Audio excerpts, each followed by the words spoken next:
एक भयानक हादसा, एक ऐसा प्लेन क्रैश जिसने रातों रात पूरे देश को दहला दिया। चीख पुकार, मलबे के ढेर और हर तरफ पसरा सन्नाटा। लेकिन क्या आप सोच सकते हैं, इस रहस्यमयी त्रासदी की भविष्यवाणी सदियों पहले हमारे प्राचीन ग्रंथों में दर्ज थी। क्या यह महज इत्तेफाक है या कोई गहरा रहस्य? क्या भविष्य मालिका, ब्रह्मवैवर्त पुराण और अन्य ग्रंथों ने पहले ही बता दिया था कि अहमदाबाद जैसी जगह पर एक वायुयान गिरेगा? नमस्कार दोस्तों, आज हम बात करने वाले हैं उस रहस्य की जो विज्ञान के परे है, एक ऐसी भविष्यवाणी की जो रोंगटे खड़े कर देगी। अहमदाबाद का प्लेन क्रैश, आखिर क्यों हमारे ग्रंथों में पहले से इसके संकेत मौजूद हैं? हाल ही में अहमदाबाद में एक प्लेन क्रैश हुआ जिसमें कई निर्दोष लोगों की जान चली गई। दुर्घटना की वजह तकनीकी खराबी बताई गई, लेकिन सवाल यह है, क्या यह सब पहले से लिखा गया था? भविष्य मालिका एक ऐसा ग्रंथ है जिसमें कलयुग की घटनाओं का विस्तृत वर्णन मिलता है। इसमें एक श्लोक आता है, गगन यात्री वायुयान जब पवित्र नगरी के दक्षिण से उतरेंगे तब अग्नि वर्षा होगी और अनेक प्राणी विलीन हो जाएंगे। क्या ये गगन यात्री वायुयान आज के हवाई जहाज नहीं है? और अग्नि वर्षा, क्या यह प्लेन क्रैश के दौरान हुए विस्फोट का संकेत नहीं? अहमदाबाद, जो कि भारत के हृदय स्थल में स्थित है, वहां इस तरह की घटना का उल्लेख हजारों साल पहले हो चुका था। भविष्य मालिका के अलावा ब्रह्मवैवर्त पुराण और द्वादश भविष्य जैसे ग्रंथों में भी ऐसी घटनाओं की भविष्यवाणी की गई है। जब लोह पंछी गिरेगा नगर भूमि पर, यह दृश्य किसी डरावने सपने जैसा लगेगा। एक भारी चमकदार विमान जब आसमान से गिरता है तो मानो समय थम जाता है। लोग हैरान रह जाते हैं और हर कोई उस क्षण को अपनी आंखों से देखता है। और ध्वनि से आकाश कांपेगा, जैसे किसी अदृश्य शक्ति ने पूरे शहर को हिला दिया हो। तेज धमाके की आवाज दूर दूर तक गूंजती है और लोग डर के साए में आ जाते हैं। तब विनाश का चक्र और तेज होगा, घटनाओं की रफ्तार बढ़ जाती है और हर तरफ अफरा तफरी मच जाती है।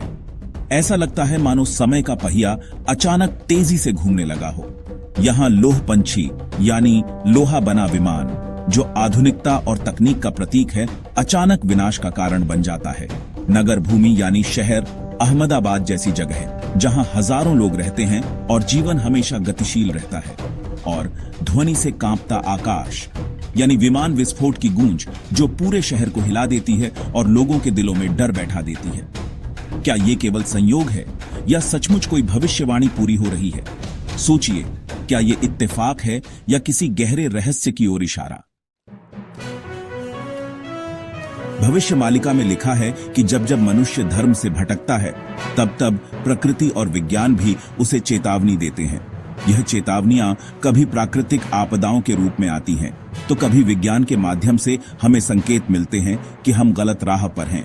हमारे पूर्वजों ने इन संकेतों को समझने और समय रहते संभलने की सलाह दी थी, लेकिन आज की भागदौड़ भरी जिंदगी में हम इन बातों को नजरअंदाज कर देते हैं। इस ग्रंथ में आने वाले समय के लिए कुछ और भयावह भविष्यवाणियां भी हैं, जिनका संबंध न सिर्फ प्राकृतिक आपदाओं से है, बल्कि समाज में बढ़ती अस्थिरता और मानवीय मूल्यों के पतन से भी है। मुंबई में जल प्रलय, दिल्ली में अग्निकांड, दक्षिण भारत में भूकंप, सीमाओं पर विदेशी हमले, ये सब घटनाएं सिर्फ भविष्यवाणियां नहीं, बल्कि हमारे समय की सच्चाई बनती जा रही है। हर साल हम इन आपदाओं को अपने आसपास घटते हुए देख रहे हैं। टीवी और अखबारों में इन घटनाओं की खबरें लगातार आती रहती हैं, लेकिन हम में से बहुत से लोग इन्हें सामान्य घटनाएं मानकर आगे बढ़ जाते हैं। हम इन्हें बस दुर्घटना समझकर नजरअंदाज कर रहे हैं, जबकि ये घटनाएं हमें चेतावनी देने के लिए हैं। अगर हम समय रहते नहीं जागे, तो शायद भविष्य की और भी गंभीर आपदाओं का सामना करना पड़ेगा। इन ग्रंथों को पढ़ने का मकसद डर फैलाना नहीं है, बल्कि हमें यह समझाने का है कि हमारे जीवन में आध्यात्मिक चेतना का क्या महत्व है। ये ग्रंथ हमें चेतावनी देते हैं, लेकिन साथ ही रास्ता भी दिखाते हैं कि कैसे हम अपने जीवन को बेहतर बना सकते हैं। आध्यात्मिक चेतना ही इन त्रासदियों से बचने का उपाय है, क्योंकि जब हम भीतर से मजबूत होते हैं तो बाहरी संकट हमें डिगा नहीं सकते। यह चेतना हमें अपने भीतर झांकने, अपने दोषों को पहचानने और उन्हें सुधारने की प्रेरणा देती है। जैसा कि भविष्य मालिका में लिखा है, धर्म ही रक्षक है जब विनाश निकट हो। धर्म का अर्थ केवल पूजा पाठ नहीं, बल्कि अपने कर्तव्यों का पालन करना, सत्य और करुणा के मार्ग पर चलना भी है। हमें अपने कर्म, अपने व्यवहार और प्रकृति के साथ संबंधों को सुधारना होगा। जब हम दूसरों की मदद करते हैं, प्रकृति की रक्षा करते हैं और अपने विचारों को शुद्ध रखते हैं, तभी सच्ची आध्यात्मिकता का अनुभव होता है। यही रास्ता है जिससे हम इन संकटों को टाल सकते हैं और एक उज्जवल, शांतिपूर्ण भविष्य की ओर बढ़ सकते हैं।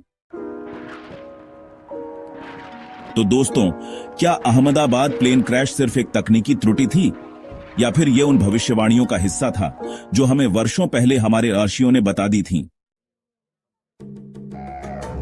आपका इस पर क्या मानना है? कमेंट में अपनी राय जरूर दें। वीडियो को लाइक और शेयर करें ताकि ज्यादा लोग जागरूक बन सकें। और हां, चैनल को सब्सक्राइब जरूर करें, क्योंकि हम लाते हैं आपके लिए ऐसे ही रहस्यमयी, आध्यात्मिक और ज्ञानवर्धक वीडियो। धन्यवाद। जय सनातन, जय भारत।